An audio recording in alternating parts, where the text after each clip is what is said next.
Baik, pada pagi hari ini, pagi menjelang siang ini, kita akan belajar dari satu tema yang menarik, Bapak Ibu.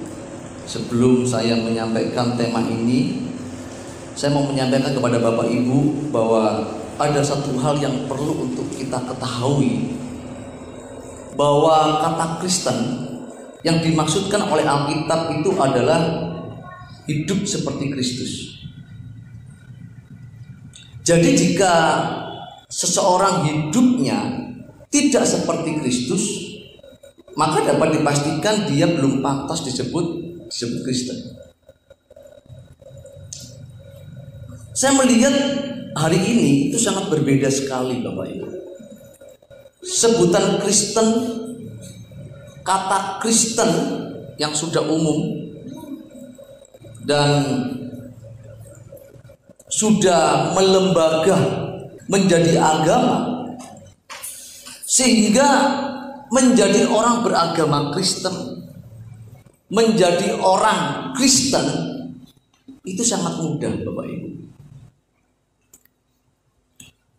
Oleh sebab itu pada pagi menjelang siang ini saya hendak memperkarakan hal ini, Bapak Ibu, agar kekristenan yang kita kenakan adalah kekristenan yang benar-benar seperti yang Alkitab maksudkan. Jadi tema kita pada pagi menjelang siang ini itu adalah integritas orang Kristen. Integritas orang Kristen. Mari kita buka Alkitab kita terlebih dahulu yang terdapat di dalam Filipi pasal 2 ayat 15 dan ayat 16, Bapak Ibu. Saya akan bacakan, Bapak Ibu perhatikan dengan baik-baik. Demikian firman Tuhan. Supaya kamu tiada beraib dan tiada bernoda, sebagai anak-anak Allah yang tidak bercela di tengah-tengah angkatan yang bengkok hatinya dan yang sesat ini. Sehingga kamu bercahaya di antara mereka seperti bintang-bintang di dunia, sambil berpegang pada firman kehidupan. Berpegang pada firman kehidupan, agar aku dapat bermegah pada hari Kristus, bahwa aku tidak percuma berlomba dan tidak percuma bersusah-susah. Bapak, Ibu, dan saudara-saudariku yang saya kasihi, isi dari perikop ini adalah perintah supaya kita sebagai orang Kristen itu memiliki pikiran dan perasaan Kristus. Jadi kalau Bapak Ibu membaca ayat-ayat di atasnya, itu perintah supaya kita memiliki pikiran dan perasaan Kristus. Dan agar keberadaan kita sebagai orang Kristen di tengah-tengah manusia yang bengkok hatinya dan yang sesat, kita memiliki integritas yang tinggi, Bapak Ibu. Sehingga kita menjadi orang yang dapat dipercaya. Orang yang dapat dipercaya itu pasti menjadi terang dan garam, dan hidupnya selalu memberi pengaruh positif, selalu membangun hal-hal yang rohani, membangun kehidupan orang yang bernilai kekal. Tetapi fakta kehidupan dan pengalaman saya ketika saya melayani dan berjumpa dengan begitu banyak orang Kristen, saya melihat bahwa begitu banyak sekali orang-orang yang mengaku diri orang Kristen terlibat dalam pelayanan, ternyata mereka tidak dapat dipercaya. Dari hal-hal yang remeh, yang kecil, gak bisa dipercaya. Apalagi hal yang besar. Saya melihat bahwa kekristenan hari ini adalah kekristenan yang merosot nilainya. Kekristenan yang dilahirkan oleh Injil yang berbeda jauh dari Injil yang diajarkan oleh Tuhan Yesus, Bapak Ibu. Ini Pak Saiful terlalu subjektif. Tidak, Bapak Ibu. Saya sudah melayani Saya menjadi pendeta mulai usia 21 tahun. Saya sudah melalang buana, sudah menyeberang laut saya. Saya sudah masuk di pedalaman yang paling dalam, saya sudah masuk. Saya melayani dari komunitas marginal sampai komunitas yang memiliki ekonomi yang mampu. Saya bergaul bukan dengan para orang-orang Kristen, para pelayan Tuhan. Saya bergaul dengan anak jalanan. Hidup saya bergaul dengan masyarakat umum. Sampai hari ini saya bergaul dengan orang-orang yang tidak mengenal Tuhan. Saya menjadi tukang gojek. Saya menjadi orang yang bekerja di dunia transportasi. Saya melihat begitu banyak kehidupan. Tetapi yang membuat saya prihatin adalah keberadaan orang Kristen hari ini dan para pelayan Tuhan. Saya melihat kekristenan hari ini berbeda jauh dari Injil yang diajarkan oleh Tuhan Yesus, Bapak Ibu. Kekristenan hari ini lebih menekankan kepada hal-hal lahiriah, hal-hal fisik, tidak menekankan kepada hal-hal rohani yang bernilai kekal, Bapak Ibu. Fokusnya kepada kewajaran hidup seperti anak-anak dunia. Kekristenan hari ini tidak mengarahkan umat untuk berjuang merubah karakter seperti Tuhan Yesus, yaitu mengenakan pikiran dan perasaan Tuhan. Tidak mengajarkan umat untuk bersiap-siap berkemas-kemas meninggalkan dunia ini, Bapak Ibu, melainkan mengajarkan umat untuk membangun kerajaan di bumi dan menikmatinya.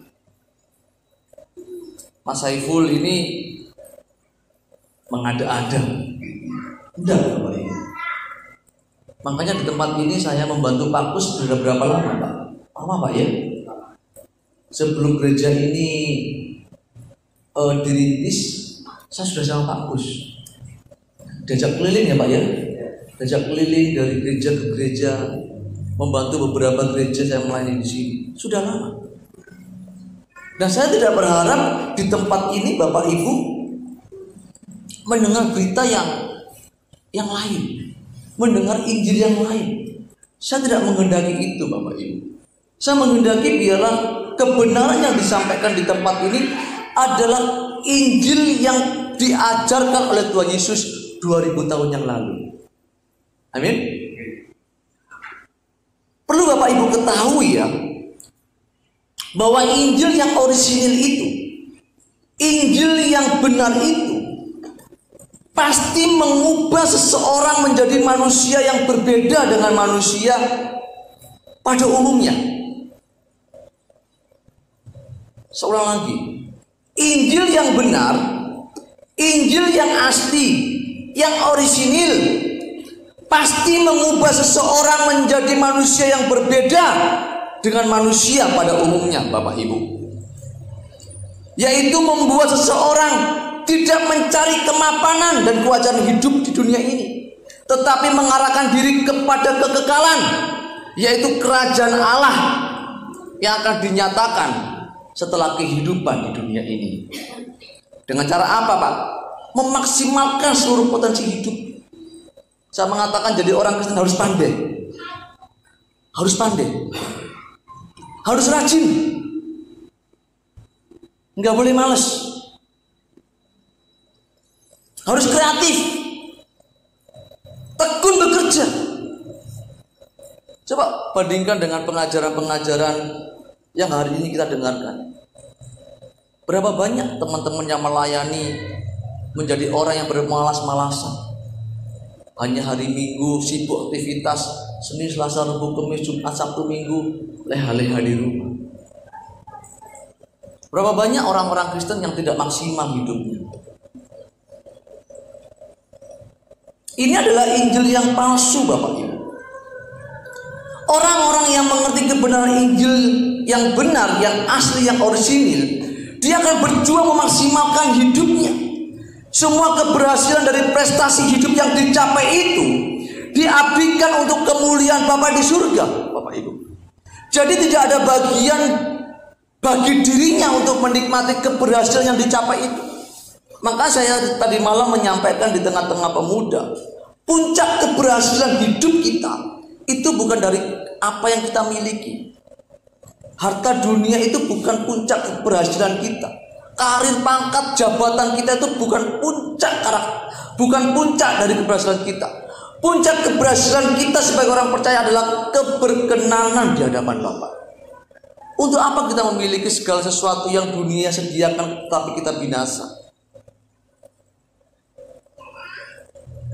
Injil yang lain itu mengajarkan demikian, Bapak Ibu. Inilah yang membuat saya sangat prihatin hari ini. Tadi saya mengatakan bahwa tema ini saya angkat berangkat dari keprihatinan saya. Mengapa, Pak Saiful? Karena begini Bapak Ibu, beberapa waktu yang lalu saya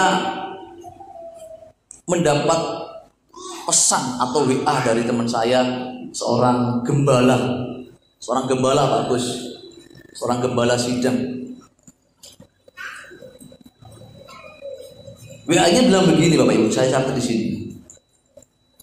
WA teman saya ini karena dia sering share kebenaran, share firman Tuhan, kemudian dia diserang begini, Mas Saiful, ini ada teman yang bertanya ini, Mas Saiful, Mas Saiful kan mengajar sempurna seperti Bapak dan serupa dengan Tuhan Yesus. Pertanyaannya begini Mas Saiful, apakah ada orang yang hidup tanpa kesalahan dan cacat dalam hidupnya di dunia ini? Lalu bagaimana orang bisa kudus seperti Allah? Ini pertanyaannya menggelitik saya sebetulnya.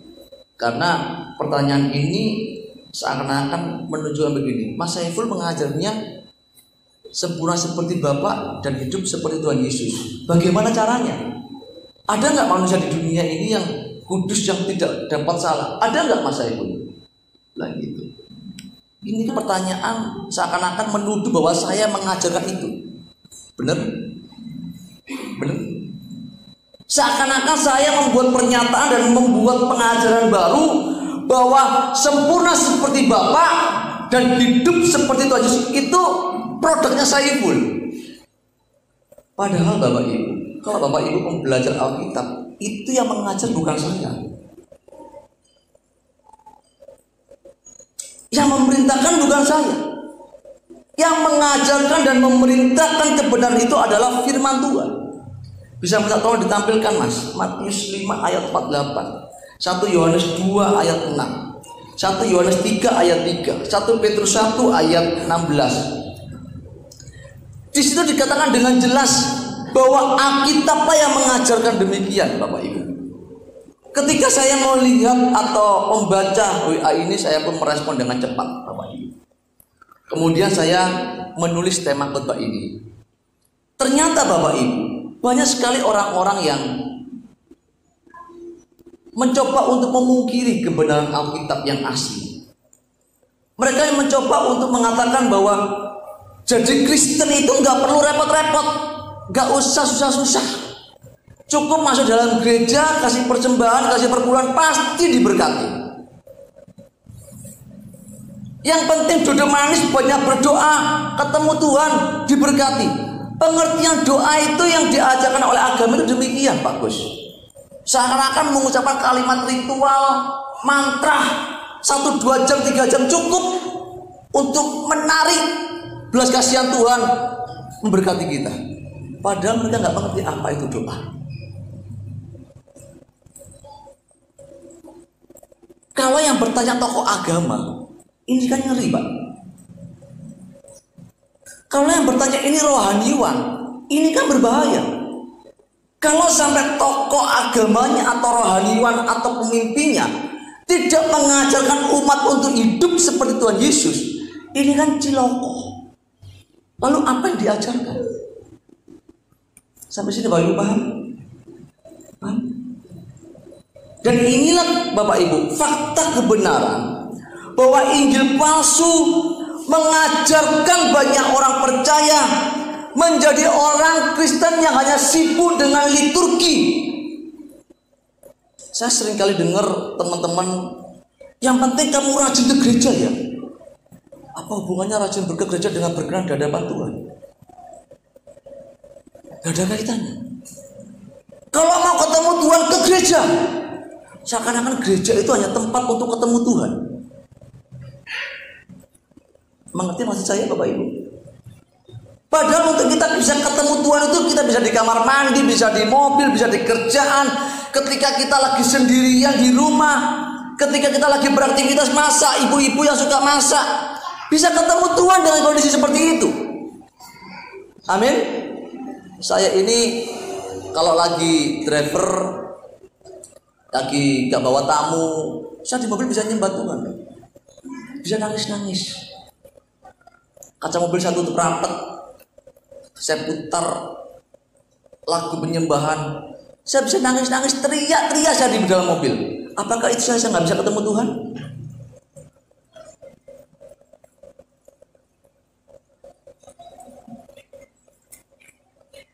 Injil yang palsu ini mencoba untuk memutarbalikkan kebenaran Bapak Ibu.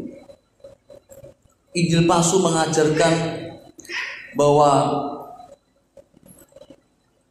cukup menjadi orang Kristen, beragama Kristen, masuk dalam gereja, itu sudah cukup. Kita akan menikmati berkat lahiriah. Kita punya usaha akan dilancarkan. Kesehatan, kekayaan, kehormatan, mukjizat-mukjizat dahsyat akan diberikan oleh Allah. Ini Injil yang palsu Bapak Ibu. Injil palsu tidak mengajarkan proses dan penderitaan. Perhatikan, Injil yang palsu tidak mengajarkan apa Bapak Ibu? Proses dan penderitaan. Bapak Ibu bisa buka dalam Roma 8 Mas ayat 17.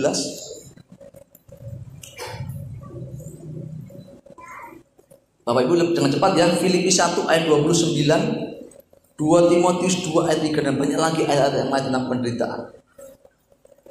Alkitab yang benar, Injil yang asli, itu mengajarkan segala sesuatu lewat proses. Gak ada orang pinter bakar Alkitab, jadikan abu, taruh di tempat minum, taruh di air diminum jadi pinter. Gak ada. Itu cara-cara perdukunan. Orang tiba-tiba bisa baca, ada nggak? Nggak ada. Kalau ada orang nggak belajar baca kemudian tiba-tiba bisa baca, itu pasti niru yang sebelah. Paham? Semua lewat proses Bapak Ibu. Injil yang benar itu adalah mengajarkan proses penderitaan. Berita-berita dari Injil yang duniawi itu berbeda. Dia mengajarkan sesuatu yang instan, yang spektakuler. Kan itu lebih disukai oleh orang-orang Kristen yang duniawi. Apalagi kalau bicara mukjizat, apalagi kalau ngeroh-ngeroh, itu lebih disukai, lebih digemari. Coba Bapak Ibu bayangkan ya, andai kata Tuhan Yesus hari ini ada di tengah-tengah dunia ini, kira-kira apa yang diajarkannya? Pasti dia mengajarkan apa yang pernah dia sampaikan 2000 tahun yang lalu. Pasti Bapak Ibu. Dan kalau saya minta Yesus mengajarkan tidak mencintai dunia, hal-hal rohani, menderita, kira-kira ada nggak gereja ngundang kira-kira? Halo? Khotbah-khotbah seperti ini jarang gereja yang suka mengundang. Wah ini pasti sesat ini. Betul Pak ya? Ini ngawur ini pendeta ini. Orang Kristen itu dari dulu, dari nenek moyang itu disampaikan bahwa akan diberkati, akan dilindungi. Benar. Pernah belajar nggak sejarah tentang kekristenan awal mula gereja? Terakhir itu ketika Pentakosta, ketika mereka terima Roh Kudus. Setelah itu dianiaya, nggak ada mukjizat, nggak ada mukjizat. Makanya Bapak Ibu, kalau bicara mukjizat itu harus tahu untuk apa mukjizat itu diadakan. Pemuda kemarin bulan ini sangat menarik temanya tentang Roh Kudus. Tadi malam saya dipercaya untuk menyampaikan tema yang cukup berat, yaitu siapakah Roh Kudus itu. Jadi ini ujung dari tema sebetulnya. Karena kalau sampai seseorang tidak tahu siapa itu Roh Kudus, dia akan salah mengartikan bahasa roh, salah mengartikan apa itu buah roh, mengartikan karunia roh pasti salah. Kenapa? Dia nggak tahu siapa Roh Kudus. Peran Roh Kudus itu seperti apa dia nggak tahu. Melok-melok akhirnya. Makanya untuk bisa belajar bahasa roh itu yang salah-salah itu bahasa roh. Haleluya, haleluya, haleluya, haleluya. Salah. Kepencuk, itu bahasa roh. Yang salah-salah jadikan bahasa roh. Kenapa demikian? Karena dia tidak mengerti siapa itu Roh Kudus. Dan banyak hal lain yang disimpangkan. Yang tidak ada di Alkitab, diangkat-angkat, Bapak Ibu. Bener Pak, diangkat-angkat. Ada manusia selain Adam. Alkitab tulis manusia pertama, Adam titik. Ada tulis, ada manusia lain sebelum Adam. Ditulis bahwa Roh Kudus itu tenaga aktif. Bingung saya, ada ayatnya enggak? Enggak ada. Dan banyak lagi kitab Injil Barnabas diangkat. Dan hal-hal lain yang akhirnya membuat manusia yang tidak kenal kebenaran tertarik ikut Bapak Ibu. Dan ciri-cirinya orang seperti ini itu ketika diperhadapkan dengan ayat untuk dikupas, dia pasti beralih dengan ayat yang lain. Ayat ini gimana? Coba kamu lihat ayat ini, bingung dia. Ayat yang jangan lagi. Kalau ini gimana? Itu saya tahu, saya persis tahu. Ketritunggalan, saya tahu persis. Orang-orang seperti ini berdalilnya tahu. Dia lebih hafal ayat. Kenapa? Dia ajar hafal ayat. Makanya saya bilang jangan ayat dia dong, Alkitab dia. Kita nggak bisa kutip satu ayat, kita harus melihat seluruh Alkitab. Mentor saya bilang begini, jangan kita itu suka kutip-kutip ayat kalau kita nggak tahu perikopnya. Makanya lebih baik belajar Alkitab, tahu Alkitab. Nehemia itu bicara tentang apa sih? Rut itu bicara tentang apa sih? Paham? Yesaya itu bicara tentang apa sih kitabnya? Ditulis untuk apa? Kan begitu. Injil Matius ditulis oleh siapa, tahun berapa, di mana, pada waktu itu keadaannya seperti apa? Paham ya? Sehingga ketika kita mengerti seluruh Alkitab, kita ini mulai waspada. Oh ini nggak benar ini, nggak benar ini. Oh ini yang benar dipakai. Amin. Pokoknya segala sesuatu yang tidak ada di Alkitab, kita seperti menolak. Setuju? Amin. Hari ini Bapak Ibu, banyak sekali pengajaran-pengajaran Injil lain yang disampaikan di tengah-tengah gereja. Tiba-tiba orang gak bisa bahasa roh, cuma tangan bahasa roh harus geblak. Geblaknya itu sama, semuanya kesana semua. Emangnya kalau di peniro itu harus geblaknya sama, geblaknya semua? Paham maksud saya? Apakah orang kalau di peniro itu harus berbahasa roh semua? Kemarin saya menyampaikan orang di peniro secara permanen dan apa? Temporal. Yang tiba-tiba dipenuhi kemudian enggak. Harus belajar itu Bapak Ibu. Dan itu Alkitab sudah menulis. Amin. Makanya kita sebagai orang Kristen harus bisa memperhatikan bahwa kalau kita mau menjadi pengikut Kristus, menjadi orang Kristen yang sejati, harus memperhatikan semua yang diajarkan oleh Tuhan Yesus. Nggak bisa tidak Bapak Ibu. Saya ini sampai beberapa kali ngomong sama istri, sudahlah aku nggak mau khotbah. Bener nggak mau khotbah, aku capek. Orang di khotbah nggak berubah. Bener loh. Saya ini bukan orang gila mau diundang khotbah. Saya nggak pernah minta dijadwal khotbah. Saya mau ngajar istri anak-anak saya, ayo belajar Alkitab, selesai baca ya nak. Harus baca Alkitab selesai. Anak saya ini setiap harus baca Alkitab. Berapa pasal? 3 pasal. Setiap hari baca Alkitab. Dihafal nih, nggak perlu dibaca sampai habis. Kenapa? Supaya kamu ngerti kebenaran. Karena orang Kristen itu mau tidak mau harus mengerti apa yang diajarkan oleh Tuhan Yesus. Titik. Amin. Amin. Saya ini frustasi, benar-benar frustasi.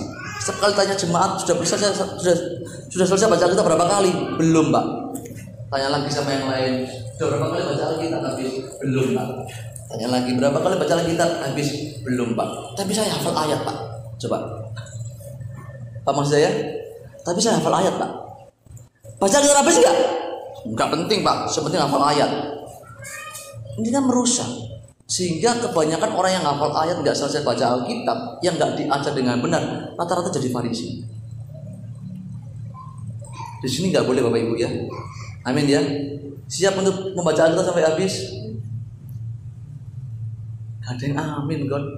Aku sedih loh saya. Ini Pak Gembala juga sedih sebetulnya.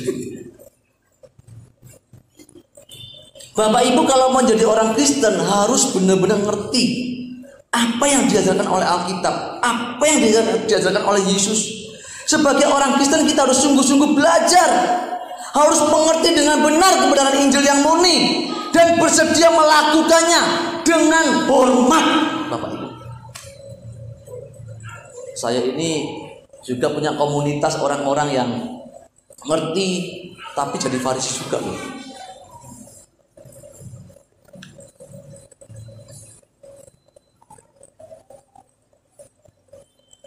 Kalau Bapak Ibu melihat Yesus ketika dia mengajar, dia tidak pernah mengajar umat Israel untuk hidup dengan pola keberagamaan. Ya, Bapak Ibu melihat itu Yesus mengajar, itu nggak pernah disuruh dipatrun dengan dikunci dengan liturgi, enggak. Yesus selalu mengajarkan kepada orang-orang Yahudi supaya meninggalkan kenyamanan di bumi. Yesus selalu mengajarkan kesempurnaan seperti Bapa. Yesus selalu mengajarkan fokus kepada kehidupan yang akan datang. Makanya Yesus selalu mengatakan begini, cari dahulu kerajaan Allah, cari dulu kebenarannya. Benar? Kalau kamu tidak cari kerajaan Allah dan kebenarannya, maka semua yang kamu kerjakan itu sia-sia. Jangan mengerjakan sesuatu yang fana. Hari ini kan orang sibuk mengerjakan yang fana kan? Benar? Saya ini kalau sama istri saya lihat orang itu ya, kalau sudah lihat YouTube itu ya, itu saya berjam-jam itu betah loh. Tapi kalau suruh belajar Alkitab 10 menit lelah, seperti orang kerja 2 hari nggak berhenti. Bener ya? Bener ya? Kalau lagi punya hobi ngerjain hobinya, itu sampai lupa waktu. Tapi kalau disuruh merenungkan firman, baca Alkitab, itu ogah-ogahan, Pak. Kalau baca Alkitab itu masih pada mulanya adalah firman. Sudah ngantuk Bapak Ibu. Bener apa bener saya bilang? Lalu begitu kalau di gereja itu rohani banget.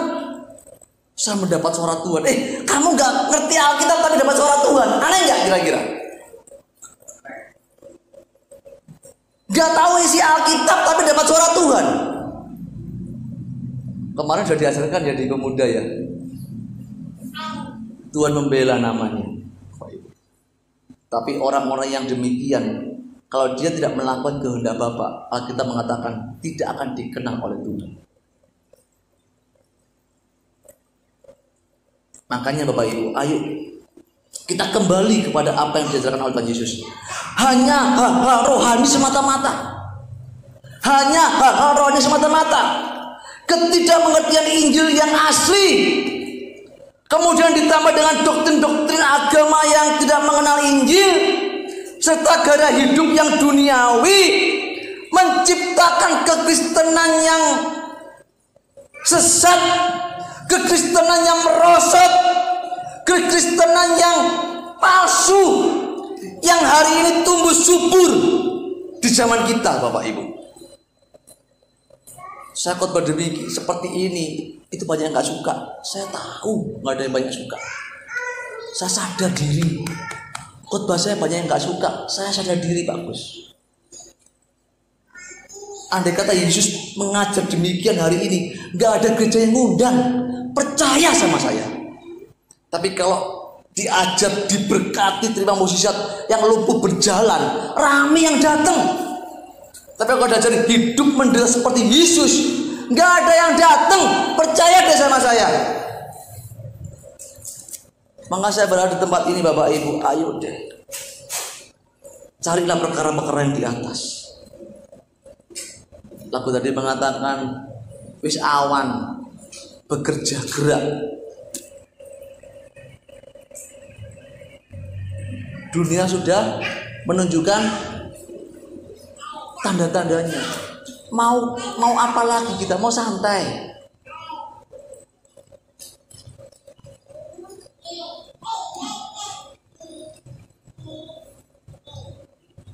Makanya Bapak Ibu, saya mengajak kita semuanya, hendaknya kita jangan berpikir begini loh. Ya, kita sudah pergi ke gereja, sudah menjadi orang Kristen sekian tahun. Toh Pak, asal di gereja juga ketemu pendeta kok. Yang disampaikan juga ayat. Itu firman Tuhan Pak. Benar begitu? Doanya juga dalam nama Tuhan Yesus kok Pak. Bapak Ibu, firman Tuhan bilang begini, bahwa ada Injil yang lain, juga ada pelayan-pelayan Tuhan yang palsu. Seperti iblis dapat menyamar sebagai malaikat terang. Terus gimana Pak supaya kita tahu kalau dia palsu tidak? Lihatlah keluarganya, lihatlah buahnya. Amin. Lihat buahnya, jangan lihat ngomongannya.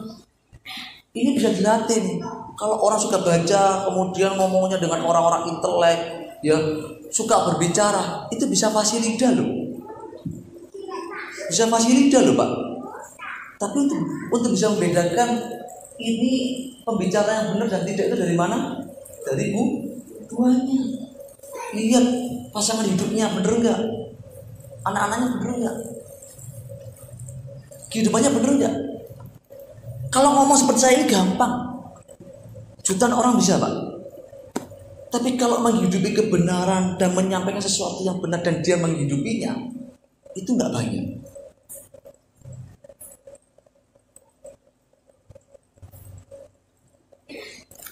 Bapak Ibu harus bisa membedakan hal ini. Makanya Bapak Ibu, kita harus, saya mengatakan kita harus mengerti Injil Kristus, titik, nggak ada yang lain. Belajar terus. Ayo berlomba yuk. Kita baca Alkitab habis berlomba. Nggak ngerti tanya Pak Kus gembalanya, tanya Mas Eka. Ya, belajar terus nggak apa-apa, supaya kita ngerti. Karena kekristenan yang benar itu pasti merubah hidup. Kalau sampai ada orang Kristen hidupnya nggak berubah, yang suka utang nggak bayar, itu belum orang Kristen Mas ya. Yang suka bohong-bohongin itu bukan orang Kristen Mas ya. Yang mulutnya masih ngomongin orang lain, masih punya benci, masih punya dengki, itu bukan orang Kristen Mas ya. Di awal tadi saya katakan, Kristen yang dimaksudkan oleh Alkitab itu adalah seperti Kristus. Amin. Seperti Kristus. Makanya jaga pikiran kita, perasaan kita, mulut kita, supaya kita itu punya integritas ketika kita ada di lingkungan, di keluarga, di mana kita berada, kita dapat dipercaya. Amin Bapak Ibu. Jangan sok sudah melayani Tuhan, sudah merasa lebih hebat daripada jemaat. Gak boleh Mas ya. Setuju ya? Saya mengajak Bapak Ibu di tempat ini semuanya, ayo deh. Saya ini sebenarnya frustasi, khotbah ini khotbah frustasi Bapak Ibu. Mungkin nanti saya pulang dimarahin istri gak apa-apa. Saya belum nyampe lagi istri. Mungkin dimarahin tapi khotbah gitu kayak marah-marah. Enggak, please deh sayang. Saya ini frustasi. Mengajak Bapak Ibu untuk kita berjuang bersama-sama, supaya nanti kita ketemu ketika kita berhadapan kepada kebenaran. Amin. Makanya kita jangan terikat dengan liturgi, dengan cara pola beragama, keberagamaan. Karena ketika kekristenan menjadi lembaga agama, menjadi agama, maka Injil yang murni itu digelapkan. Dengan hal ini Bapak Ibu, pasti terjadi penyimpangan yang parah. Faktanya penyimpangan tersebut sudah terjadi lama sampai hari ini, tetapi tidak banyak orang yang mau untuk menyuarakan. Tidak banyak orang yang memperkarakan, Bapak Ibu.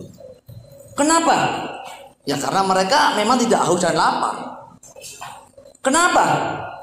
Ya karena memang jiwanya mereka sudah rusak. Sebetulnya kan kalau seseorang sudah mengerti kebenaran Injil kan, ketika ada ketidakbenaran kan dia gelisah, resah. Betul enggak? Tapi kenapa sampai hari ini itu banyak orang tidak memperkarakan? Tetapi saya percaya begini loh. Alkitab akan dibela oleh Tuhan. Kebenaran akan dibela oleh Tuhan. Dan akan ada orang-orang yang disisakan untuk membela kebenaran.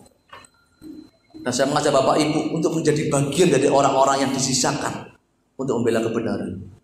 Sekalipun kita tidak diterima.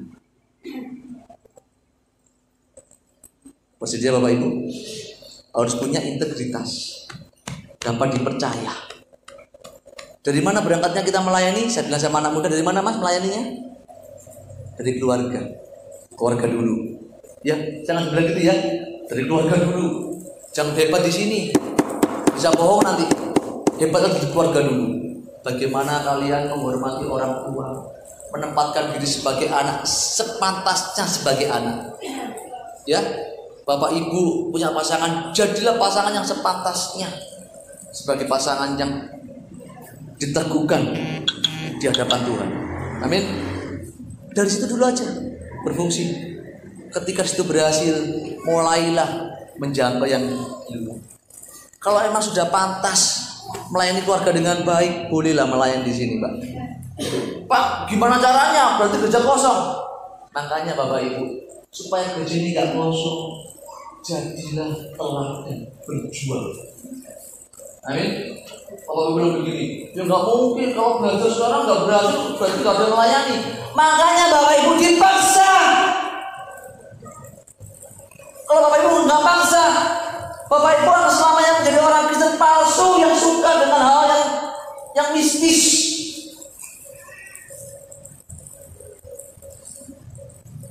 Siap bersama dengan saya dengan Bapak Gembala? Gak apa-apa Pak, gak banyak, gak penting. Bagi saya gak penting. Saya ini bisa datangin 2 orang jauh-jauh dari rumah saya, datangin 2 orang itu sampai tengah malam. Pak, 2 orang aja dilayani. Saya bukan lihat banyaknya, lihat kesungguhan orang itu. Kalau dia mau berjuang hidup seperti Yesus, saya mau berjuang melayani dia. Saya dulu di Mojokerto berapa lama melayani 1 orang? Jauh di Mojokerto rumah saya, cuma melayani 1 orang. Jauh-jauh 1 orang layani, emang gak ada kerjaan. Kerjaan saya banyak. Tanya ke saya ini orang kurang tidur. Saya ini orang kurang tidur. Tadi malam tidur jam 2 Pak. Jam 2 saya tidur. Nyiapin ini, belum matang Tuhan, ini belum matang Tuhan, saya siapin. Sampai jam 2. Biasa saya tidur jam 2, jam 3 tanya saya. Biasa saya ya? Saya tidur jam 1, jam 2 itu biasa. Akhirnya, kerja saya malam. Makanya Bapak Ibu kalau bilang saya nggak ada kerjaan, kerjaan saya lebih banyak daripada Bapak Ibu. Tapi untuk jiwa-jiwa saya berjuang. Pak Saiful datang ke sini Sabtu kemarin sampai hari ini, makanya Pak Saiful nggak punya kerjaan. Kerjaan saya banyak. Saya bilangnya lagi. Maka saya berharap Bapak Ibu, saya sudah menyediakan waktu di tempat ini berubah. Amin. Amin. Harus berubah dong. Saya berapa tahun di sini Pak Bos? Di gereja GKN 2 tahun? 2 tahun lebih ya? 2 tahunan ya? Dan di GKN 2 tahunan ya? Kurang lebih ya? Kurang lebih. Seharusnya sudah berbuah seharusnya. Seharusnya sudah berbuah. Tapi kalau nggak sampai nggak berbuah itu nggak tahu siapa yang salah. Saya yang salah atau siapa yang salah nggak tahu.